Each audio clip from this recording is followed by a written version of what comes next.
Muy buenos días, amigos de la Red Latinoamericana de Profesionales de la Orientación RELAPRO. Estamos en nuestra hora del tinto, compartiendo un tinto con nadie menos que Julio González Bello, desde Venezuela, uno de los fundadores, el principal fundador de la Red de Orientadores, que agrupa fraternalmente orientadores desde Argentina hasta México.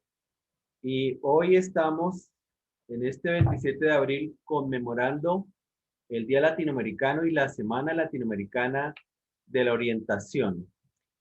Julio, por ser fundador de nuestra red, pues conoce los orígenes de primera mano de esta celebración. Con el saludo de los buenos días, Julio, ¿cómo se estableció este día como Día Latinoamericano de la Orientación? Bueno, buenos días a todos, que pase una semana bien interesante, sobre todo. Antes que nada, quiero agradecer el trabajo que está haciendo Milka, que de verdad es titánico, y yo quedé realmente sorprendido con el volumen número 10 de la revista, compadre, quedó espectacular. No hay otro nombre, no hay otra versión, esto cada día estamos agradeciendo. Y de verdad, te agradecer a ti y a tu equipo que está conmigo, porque el trabajo que ustedes están haciendo, porque realmente es lo mejor que nos ha podido pasar. Siempre estaré eternamente agradecido por todo tu trabajo y por todo lo que ustedes hacen. Bueno, compadre, igual como hablamos siempre, hace 15 años de la que se fundó la red en un congreso que se hizo en Lisboa, donde, bueno, tuvimos la oportunidad de compartir un grupo latinoamericano bastante grande de profesionales de orientación. Y bueno, de allí surgió la idea, mire, vamos a organizarnos, estamos en una época que es necesario que nos unamos, y bueno, ya sí surgió. Yo en este momento, bueno, no recuerdo a gente de Argentina, gente de Cuba, gente de México que estuvo en esta primera junta directiva, que yo que sería cuestión de volver a ponerlo, recordar esos tiempos. Y una vez hicimos el primer congreso latinoamericano en Brasil, y allá en Brasil entonces se decidió que fuera el 27 de abril, la reunión como el día de la Semana Latinoamericana de la Orientación, porque ese día hizo en México la mera reunión latinoamericana de orientadores, de profesionales de orientación, se hizo en México en un 27 de abril. Entonces, en el consenso pues, de los orientadores que estábamos allí, se escogió ese día, que al parecer tiene una significación numérica muy importante, y eso nos lo recordó la profesora Silvia Galván de Argentina.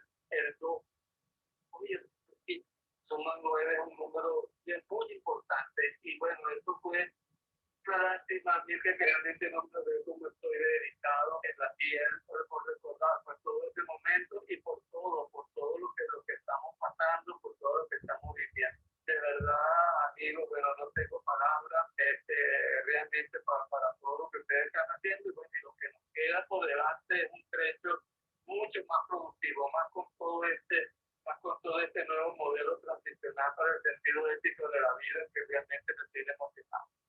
Bueno, Eso es. realmente te agradecemos, Julio, que nos refresques la memoria de los que no conocíamos la historia. Es importante recuperar todos esos elementos históricos de la fundación de Relapro, que ha marcado en la historia de la orientación latinoamericana un hito. A partir de allí, creo que estamos avanzando muchísimo. Sí, definitivamente en esta semana estamos haciendo el lanzamiento del número 7 de la revista Orientación. Le agradecemos a Silvia Gabriela Vázquez, que es la editora general y autora del mismo nombre, Orientación, Revista Latinoamericana de Orientación y Desarrollo Humano, Orientación, que gracias pues a nuestros colaboradores, los autores que son el alma y cuerpo de esta publicación, pues hemos ya sacado adelante este número 7, que significa 7 años de trabajo continuo. Este año estamos cambiando, gracias a las recomendaciones de Remo, de la revista Remo, a una publicación continua Ya no vamos a tener un volumen completo, sino que en el momento en que lleguen los artículos se van a ir tramitando, se van a pasar a revisores y se van a ir publicando inmediatamente en la red. Entonces sí es un trabajo que creo que mantiene la memoria histórica de lo que los orientadores estamos haciendo en torno al modelo de orientación transicional para el sentido ético de la vida, como bien lo mencionaba. Bien, precisamente en esta semana estamos recuperando esos artículos, estamos resaltando esos artículos que vienen en este número 7.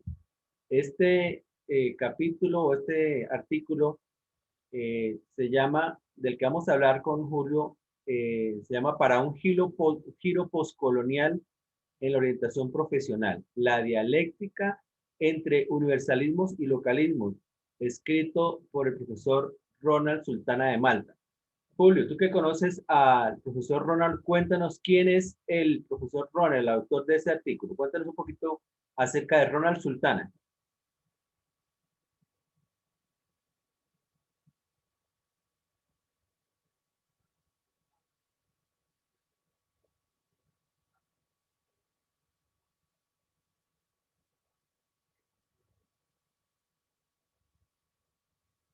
Se preocupa mucho y está al tanto de todo lo que sucede de la orientación en América Latina. Es uno de los autores que lo digo con mucha satisfacción, que cuando lee la referencia bibliográfica, los artículos que él escribe, aparecen muchos autores venezolanos, latinoamericanos, incluso en los artículos de él aparecen más referencias latinoamericanas de las que nosotros mismos hacemos. Entonces, cosas que un reclamo que yo hago que hacemos, y yo sé que tú coincides conmigo, y esa ha sido siempre la intención de Relapro.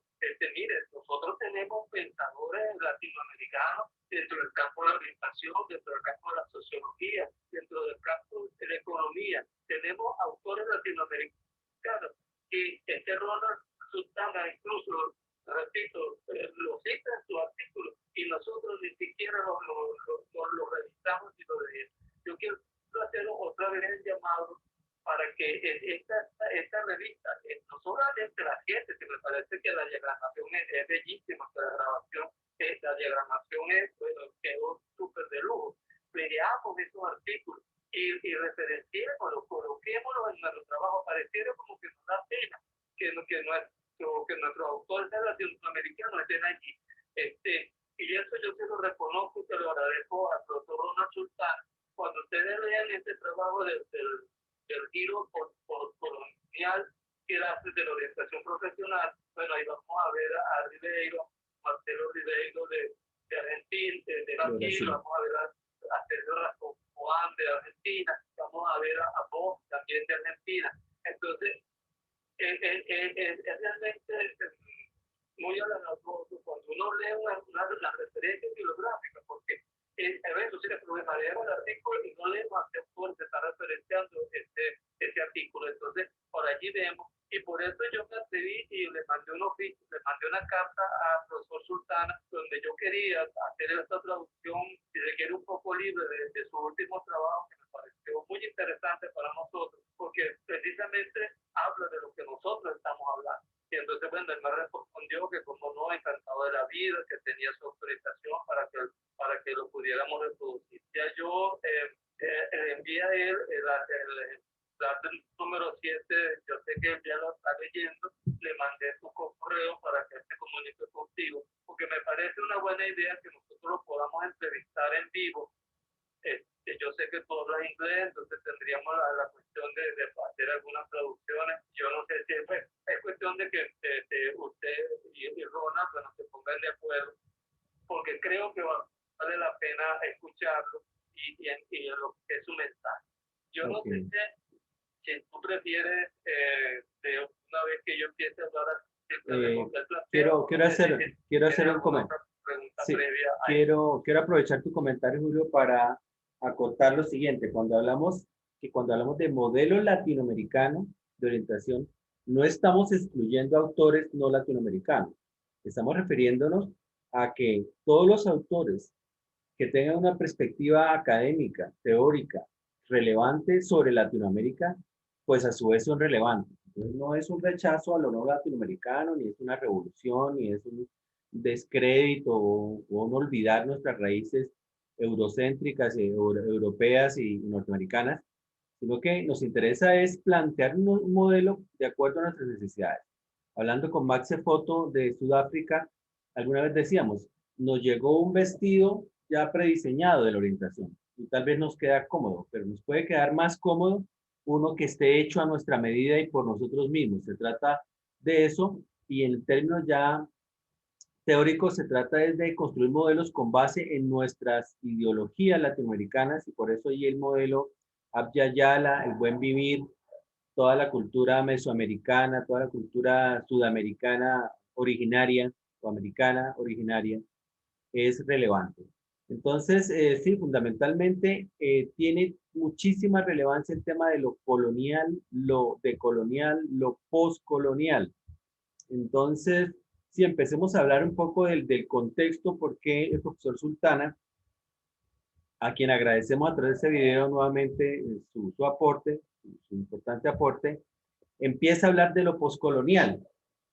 Dice que no habla de un giro de colonial, sino un giro postcolonial. Creo que se adelanta, cuando uno lee el artículo, se adelanta a una perspectiva, a la perspectiva tradicional que hemos venido asumiendo. ¿Por qué Ronald Sultana habla de lo postcolonial? ¿De dónde viene esa idea?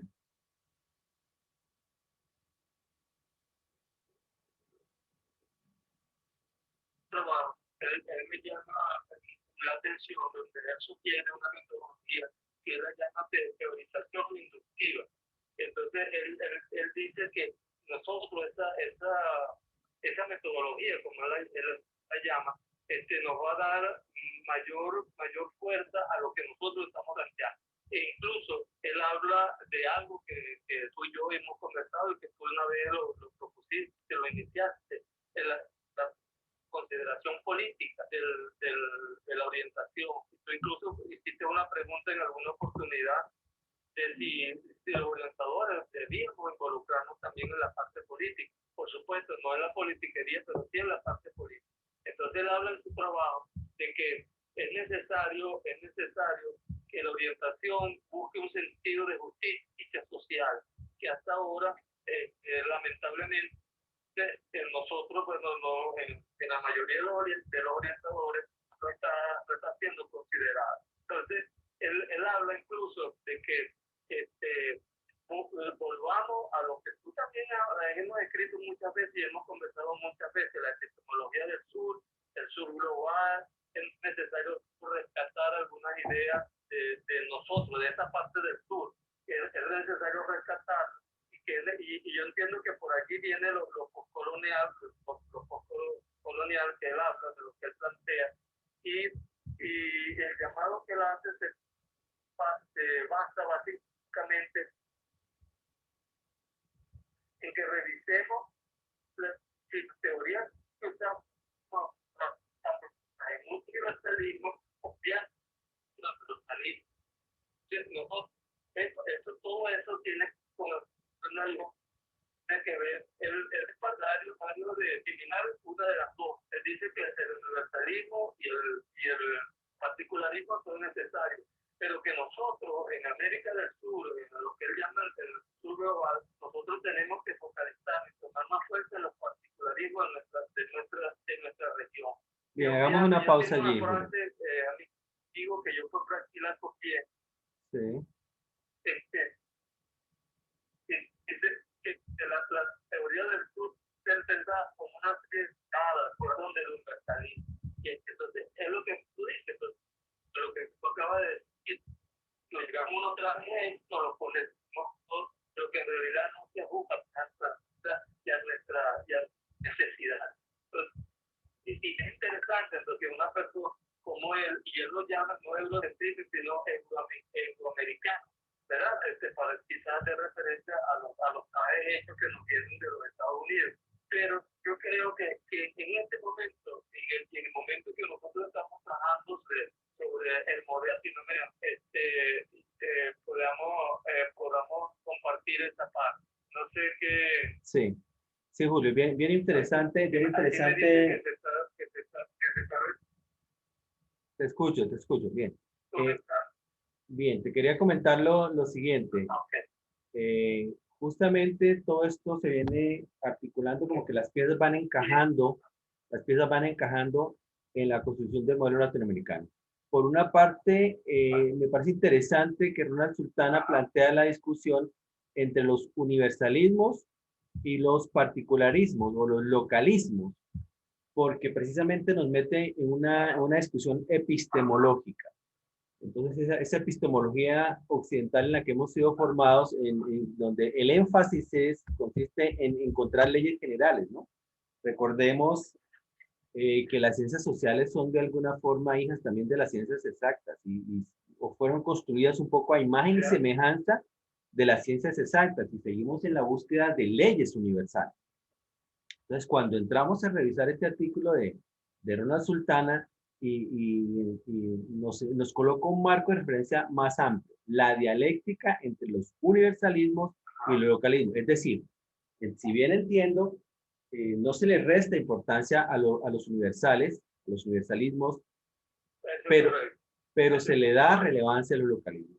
Cito el ejemplo de base, seguimos tomando como referencia fundamental para estructurar el modelo la teoría del desarrollo a escala humana de Manfred Machner. Y él habla de universalismo, o sea, las necesidades humanas son universales. La subsistencia, la protección, la identidad, la libertad, la participación, la creación, la recreación y la comunicación que yo agrego son necesidades universales y reconocidas no porque nosotros reconozcamos, sino porque a nivel mundial hay un reconocimiento de que esta forma de estructurar la teoría o esta forma de estructurar las necesidades es una forma mucho más amplia, mucho más sistemática que la tradicional que veníamos de 1940. Recordemos que en 1940 Maslow presentó su pirámide de necesidades.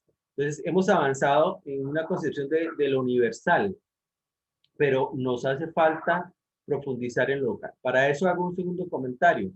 Cuando empezamos a hablar del modelo Ubuntu de Sudáfrica, lo que empezamos a entender es que necesitamos no repetir el giro colonial que nosotros heredamos.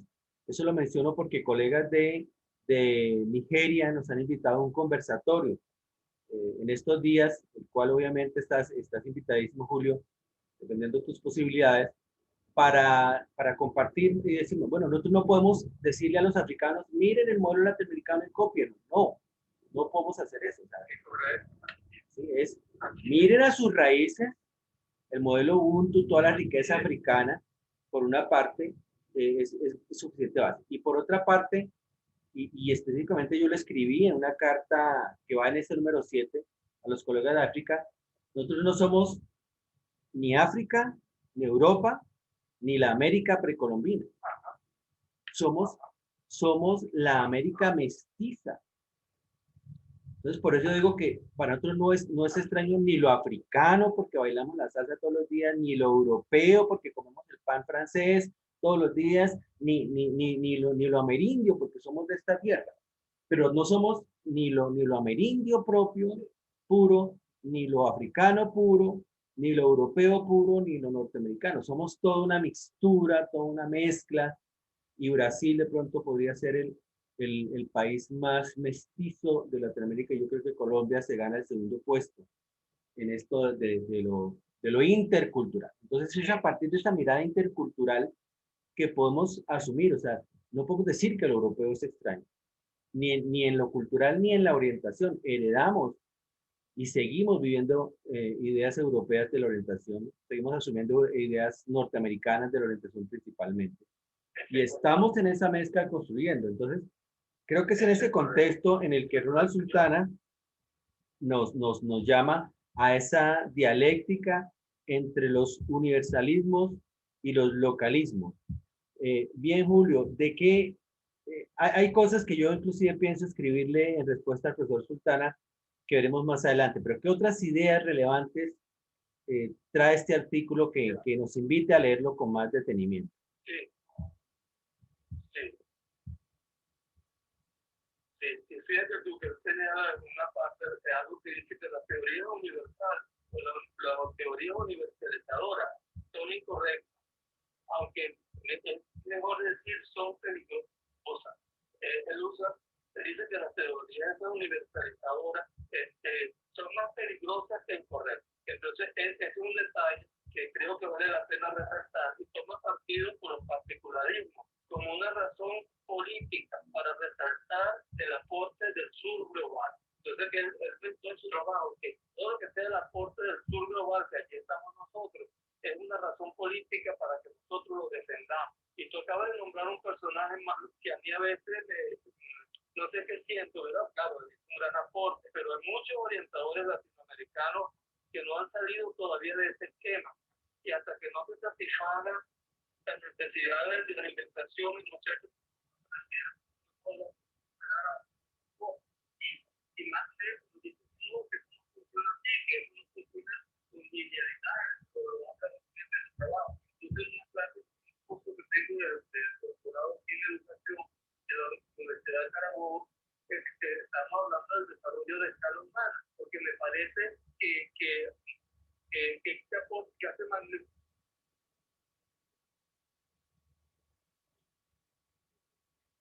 tenga hambre, todo por supuesto conoce la situación de Venezuela, mientras el pueblo tenga hambre, no puede pensar en libertad, no puede pensar en independencia, pero entonces yo me pregunto, los países, en el caso de Venezuela, cuando Simón Bolívar hizo su gesta heroica de libertad, los campesinos tenían hambre, los campesinos no que tenían la barriga llena para poder pensar en la libertad y poder iniciar una guerra. Entonces yo me pregunto, bueno, pero eso será así, y en los demás países que también lucharon por su independencia. Entonces, primero tenían que tener la barriga llena para poder pensar en cuestiones libertarias. Entonces, una de las críticas que yo hago a mis colegas sí. en Latinoamérica y en Venezuela concretamente, Sí. es aferrar a Maslow, que es la pirámide de Maslow lo que hay que funcionar. Entonces yo les pregunto, ¿pero han leído otra idea? Chileno, bueno, de procedencia extranjera, son chilenos. Y entonces, coño, perdón, bueno, con otra idea, la idea de linealidad no funciona y con el latinoamericano menos. Y una cosa, un aspecto importantísimo que señala Ronald Sultana en su trabajo, son los 7 aspectos que deben ser considerados y analizados para hacer la orientación: la desigualdad, la informalidad y la movilidad en el aspecto laboral. Y en el aspecto cultural hay que resaltar la idea de la comunidad, la espiritualidad, la identidad y la reflexibilidad. Entonces él pone allí en su trabajo un ejemplo bien interesante sobre el aspecto de la informalidad. ¿Cómo nosotros podemos hablar de carrera? ¿Cómo nosotros podemos cuestionar, yo lo cuestiono allí, el diseño de vida? ¿Cómo nosotros podemos usar esta idea eurocentrista o euroamericanista en nuestro medio? En nosotros no tiene cabida la planificación de una carrera profesional como antes teníamos. Yo soy licenciado y siempre seré licenciado en educación, pero la situación actualmente en Latinoamérica, ¿no? Ahorita desde hace mucho tiempo, ingenieros graduados tienen su carrera de ingeniero y trabajan como taxistas. Puede ser que la economía informal, la informalidad está abarcando casi el 60% de la población en el sur global. Y él habla también, porque en el norte global también hay sur global. O sea, hay zonas marginadas dentro del norte global que pueden ser consideradas el sur global. Entonces, yo ahorita estoy casado, pero tú lo conoces, yo siempre he pensado eso. Nuestros autores latinoamericanos, vale la pena rescatar todas esas ideas, así como lo está haciendo Ronald Sultana, rescatando las ideas de nuestros autores latinoamericanos. Que no podemos olvidar a Habermas, que no podemos olvidar a toda esa gente. Ok, yo no digo que lo olvidemos, pero partemos los momentos y veamos como nuestra realidad, bueno, nos va a proporcionar todo. Y ojalá que algún día, bueno, yo sé que esto va a pasar así, ya dejemos de hablar de orientación vocacional, de orientación unitaria, y agrupemos todo eso en orientación por el sentido de ciudad, que pueda hacerse bajo programas que pudiéramos poner una orientación confluente más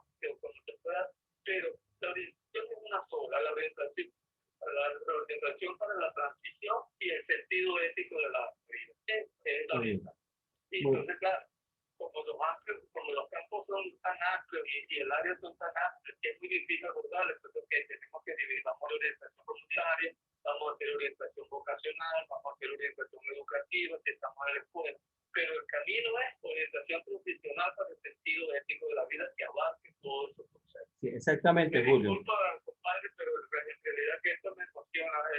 No, de eso se trata, Julio. Cada vez más que mi campo es la orientación. No, si no nos emocionara, Julio, no estaríamos aquí a esta hora y pasando un poquitico de dificultades en las comunicaciones. Sí, efectivamente, a partir de esto surgen unas discusiones muy enriquecedoras y de eso se trata esta Semana Latinoamericana, que los orientadores nos pronunciamos respecto a lo que está sucediendo en términos de la epistemología de la orientación. Y algunos aspectos que quiero resaltar de lo que tú mencionas. Sí, efectivamente, tenemos que, para poder hacer orientación, necesitamos conocer la realidad social y la realidad macrosocial.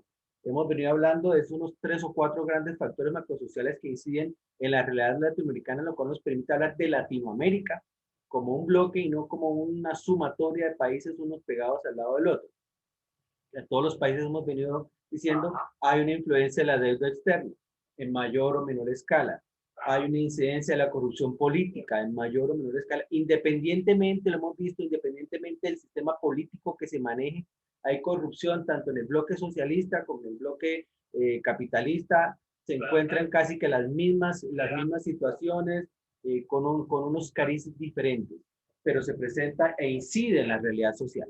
El factor reciente que hemos considerado, la impunidad, esa sensación de impunidad de que vemos que ni siquiera los grandes crímenes son realmente juzgados con equidad, sino que, bueno, casa por cárcel, imagínense, casa por cárcel como castigo en una época de pandemia, ¿eso qué castigo viene siendo?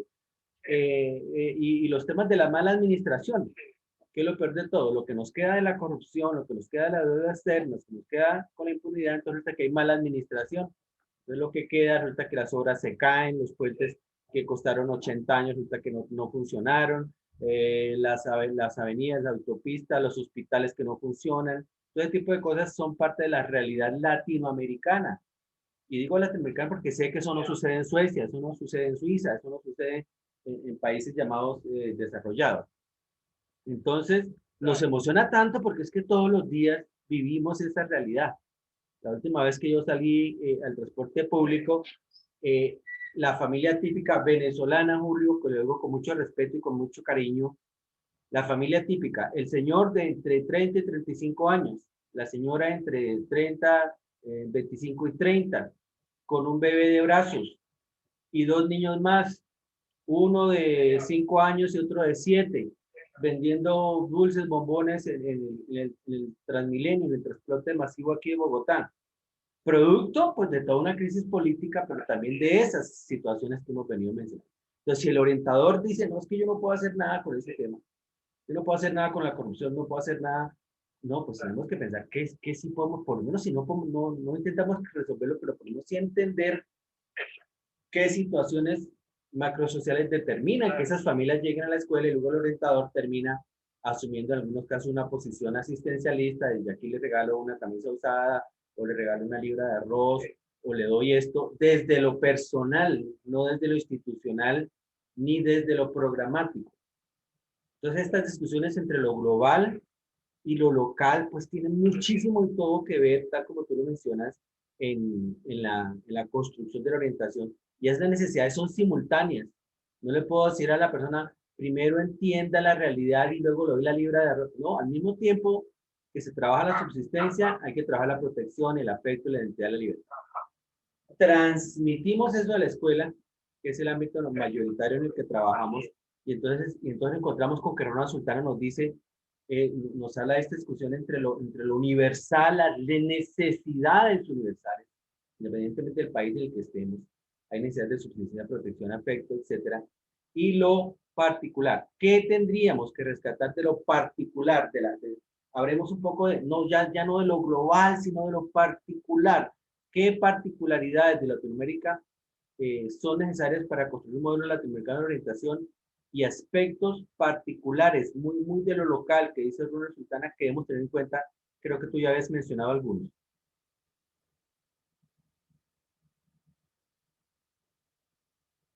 sí, sí. Aquí lo que más lo que es más desarrollado es el aspecto de la economía informal. Él dice que estas zonas de Sudamérica o del sur global, él habla del sur global, la informalidad es un aspecto que es sumamente cotidiano, pues de que no se puede estar pensando en un diseño de día, hay que enfocarse en eso, en las posibilidades de que un profesional pueda desempeñarse en otras cosas, porque no sea realmente como solamente el que estudió para médico desempeñarse como médico. Quizás, claro, no estamos acostumbrados a esa mentalidad, a esa forma de pensar, pero yo creo que él, dentro de su discurso, e incluso como él lo dice en su artículo, desarrollar ese aspecto, la informalidad, la movilidad, que se relaciona con el aspecto laboral, pues, que es realmente para construir un libro de texto, para desarrollar esos 7 aspectos. Y él en su artículo, que yo de verdad recomiendo ampliamente que lo leamos, incluso en una oportunidad, tú mismo hiciste la invitación a los colegas, cuando le enviamos el artículo por primera vez, que si tenían alguna duda, alguna pregunta que hacer para formulársela o algún comentario, o algún desacuerdo que no tengamos con lo que él plantea, para hacérselo conocer al doctor Sultán, pero lamentablemente no me llegó ningún Bueno, comentario. yo sí tengo un comentario, Julio. Yo sí tengo un comentario, inclusive me he demorado en escribirlo, pero justamente es a partir de ese tema de la informalidad.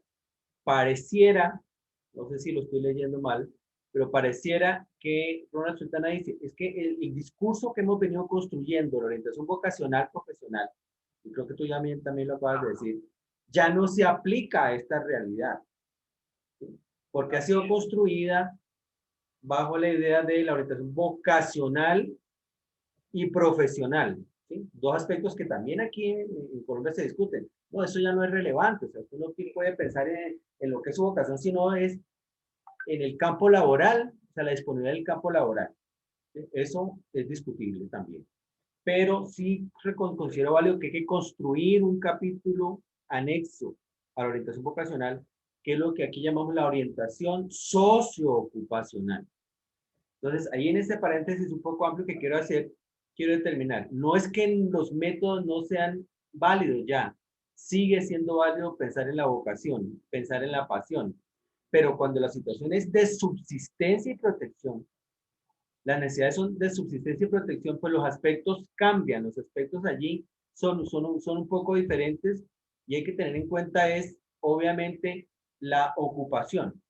Entonces, no significa descartar lo anterior, no es descartar lo vocacional y lo profesional. Es que en un momento determinado hay que hacer un paréntesis.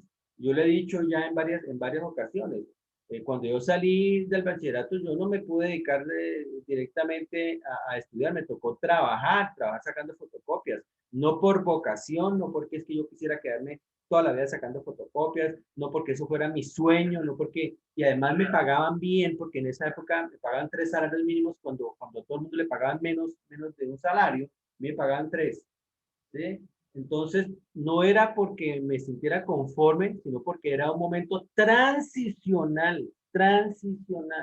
Yo tuve que pasar por ese momento que además me enseñó aspectos, habilidades blandas, como habla de Marcela Méndez, y muchos otros autores basados en Nussbaum. Claro, me enseñó habilidades sociales, yo no sabía trabajar en una oficina, yo no sabía vestirme para una oficina, yo no sabía comportarme con el jefe, yo no sabía ni siquiera la parte técnica, sacar fotocopias, o sea, son aspectos formativos. Entonces, si lo vemos de esa manera transicional, la orientación socioocupacional tiene que ver con eso. Le guste o no le guste ese trabajo, tenga vocación o no tenga vocación para él, usted debe tener unas habilidades, unos aprendizajes mínimos que va a derivar de allí, presentar una hoja de vida, presentar una entrevista, comportarse adecuadamente en un ambiente de trabajo, respetar las autoridades establecidas, escribir un correo electrónico, hacer una cantidad de cosas, son situaciones que gracias a este artículo de Ronald Sultana nos permite validar ese, como decía, capítulo complementario a la orientación vocacional profesional. Obviamente, como profesionales, estamos enfocados a que todos sean profesionales y pararse en los hombros de gigantes, que significa también miremos un poco más allá, miremos un poco más allá del tema de, de la inmediatez hacia el futuro, pero también la particularidad. Bien, Julio, ¿qué ideas finales tú nos dejarías, qué recomendaciones finales nos dejarías tú de esas conclusiones de este artículo? Sí, sí, sí, bueno, en primero, para quizás alguien se pudiera estar preguntando, bueno, pero Julio, que aboga por la lectura de autores latinoamericanos, que volvamos a la nuestra, entonces cómo es posible que esté hablando de Ronald Sultana, poniéndolo que sea como un ejemplo de tal cosa. Entonces, claro, el artículo de Ronald Sultana, cuando él me lo envió a mi correo, yo dije, escuche, pero es que esto es lo que nosotros estamos hablando, pero el universalismo, vamos a ponerle algún nombre, universalismo versus localismo, esto es lo que hemos estado hablando. Esa fue la idea de buscar un modelo nacional. Esa es la idea de cómo no es un drama que viene de allá, cómo tratar de elaborar. Eso es precisamente de lo que nosotros empezamos a hablar desde gracias a ti, bueno, desde hace mucho tiempo atrás, desde que Ronald empezara a escribir el artículo que es del 2020, ya nosotros venimos hablando de eso, bueno, 7 años, en la misma revista, pues de 7 años atrás, y entonces, bueno, y también me emocionó mucho el hecho de que él está citando a Marcelo, a Rivetti, está citando mucho a Pedro Escobar, todo esto por supuesto llamó mi atención, y bueno, esta es la persona, porque tampoco es que nos vamos a hacer rara todo lo que sea europeo, todo lo que sea de afuera. Estamos en un mundo global, no podemos cerrar más.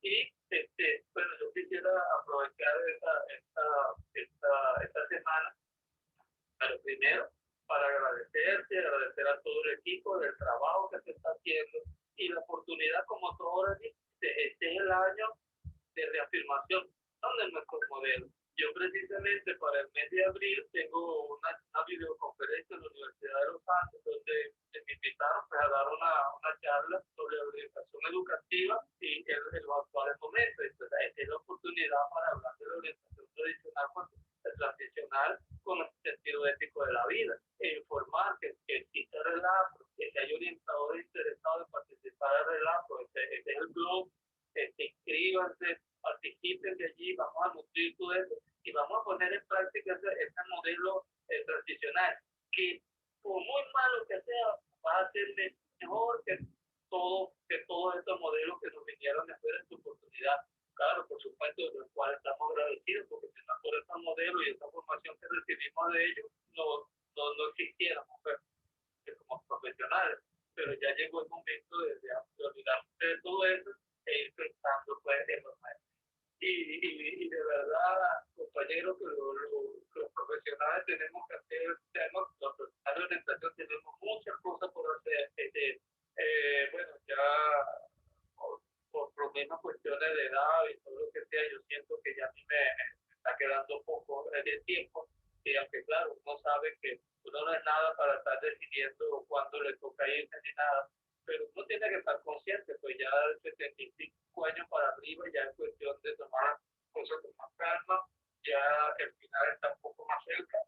Y más, la situación esta de pandemia, compadre, ahorita me acabo de enterar de la muerte de un amigo, de un compadre en Valencia, 20 días con el COVID y murió ayer. Entonces, yo escribí, bueno, eso es culpa. Lamentablemente, el 70% de eso es culpa del gobierno que tenemos. Entiendo que hay una pandemia, pero que no hay los recursos, no hay la asistencia médica necesaria y suficiente para salvar una vida. No la hay.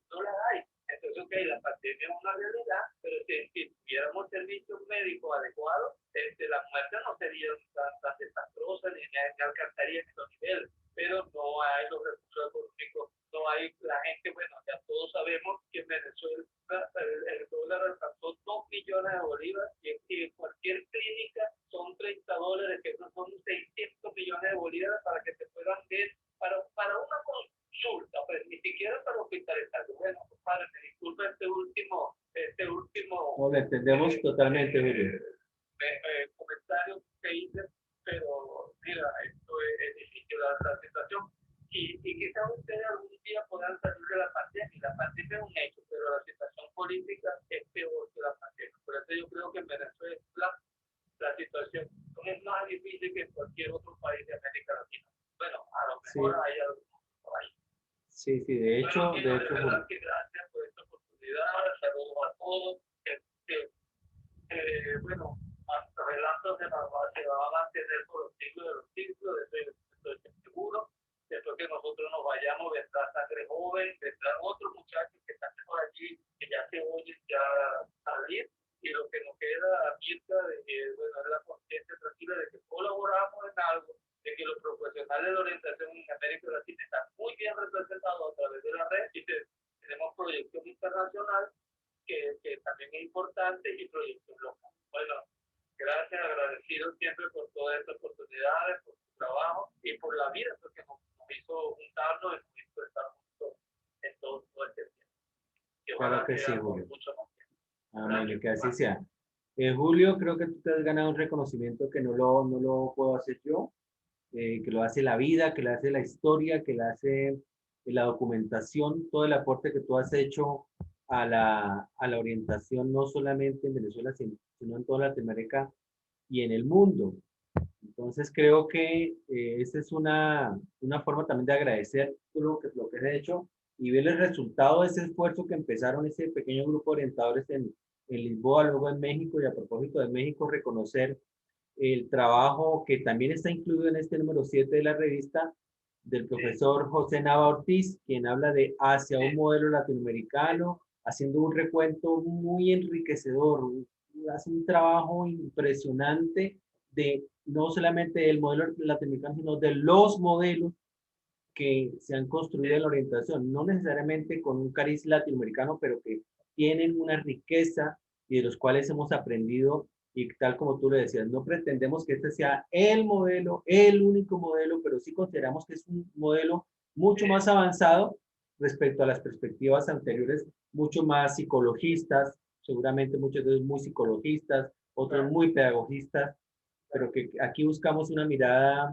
más equilibrada entre lo psicológico, lo sociológico y lo pedagógico, haciendo énfasis en esa realidad social que de pronto a ustedes les ha tocado vivir más crudamente, que es esa macrorealidad social política, que es apabullante y que tenemos que buscar alternativas, de pronto camaleónicas, así como lo menciona Ronald Sutana en su artículo. Nos toca buscar algunas alternativas camaleónicas para sobreponernos a estas circunstancias. Sí, entonces nos toca aprender un poco de la cultura anfibia, de Falsborda. Sí, sí, te escucho. Sí, sí, sí, te escucho. No, yo quisiera terminar también haciendo referencia a ese editorial que tú haces en la revista 7, el editorial donde tú llamas, mira, nuestra profesión está regida por una metodología científica, tenemos un método científico, tenemos un paradigma que no lo podemos olvidar, no se trata de tener posiciones subjetivistas ni personales, pues tenemos que ajustarnos a una metodología científica. Y lo que hagamos tiene que estar respaldado desde este punto de vista, que es el editorial que percibe y hace un llamado para eso. En la editorial, pues, bueno, compadres y amigos latinoamericanos, saludos, que no desperdiciemos esta oportunidad. Sé que América está haciendo un trabajo muy bueno, ahora buscando la indexación de la revista, que me parece que, repito lo que dije al comienzo, el diseño es de fácil lectura, hay revistas que uno tiene que leer hasta abajo y después regresar y después volver, que realmente es fácil. Cuando ustedes incluyen un párrafo completo, esto le da cierta agilidad para la lectura y lo hace mucho más comprensible y más fácil de leer, no es caso. Bueno, gracias por los... Como los borrachos que no se quieren despedir. No, tranquilo, Julio, que este es tu espacio y de eso se trata, escucharte. Quiero mencionar que la revista ahora viene con hipervínculos y esos hipervínculos nos permite ir directamente, hipervínculos dentro del mismo documento, nos manda directamente al artículo que queremos ver, e hipervínculos en el blog.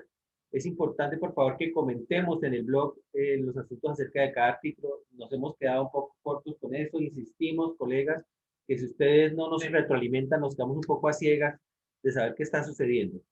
Vamos a participar en la plataforma Remo, no en la revista Remo, sino en la plataforma de la revista Remo, que nos va a ayudar a darle una divulgación muchísimo mayor a esta revista. Este número 6 del año pasado, 7, y este 8 que no existe sin que ustedes escriban los artículos. Entonces, una invitación, artículos breves entre 6 y 12 páginas de reflexión, básicamente, que es lo que más nos viene enriqueciendo. Hay otras revistas especializadas ya de mayor envergadura, la revista Orientación y Sociedad, que dirige la doctora Mirta Gavilán en Argentina, también excelente, recomendada, la revista mexicana Orientación, excelente, recomendada, pero que nosotros queremos especializarnos en ese tema de los temas que trabajamos en el modelo latinoamericano. Es decir, vamos a construir el modelo conjuntamente sobre esas temáticas que hemos propuesto en esta convocatoria. Entonces, muchísimas gracias a todos nuestros colaboradores. Esta semana esperamos enriquecernos con todas estas experiencias y vamos a estar conectados vía YouTube toda la semana en horario de las 10, de las 18 horas de Colombia. Vamos a estar todos los días de lunes a viernes. El viernes terminamos el sábado terminamos con un conversatorio o una exposición de orientación vocacional profesional desde la perspectiva de una carta vocacional. Entonces, tenemos una semana muy animada. El martes también vamos a discutir sobre un artículo que tiene que ver con el desarrollo en América Latina, con el presbítero Luis Martínez, también participante del doctorado en Venezuela. Entonces va a ser una reunión enriquecedora. Esperamos hablar con colegas de Chile, esperamos hablar con colegas de Argentina. Y bueno, creo que vamos a tener una semana bastante entretenida. Felicitaciones y esperamos también manifestaciones propias de los países en cada región que nos diga, bueno, ¿cómo celebramos la Semana Latinoamericana? Feliz Semana Latinoamericana, reciban un abrazo latinoamericano, les habló Julio González y Amílcar Hernández de la Red Latinoamericana de Profesionales de Orientación, RELAPRO. Que pasen una feliz semana.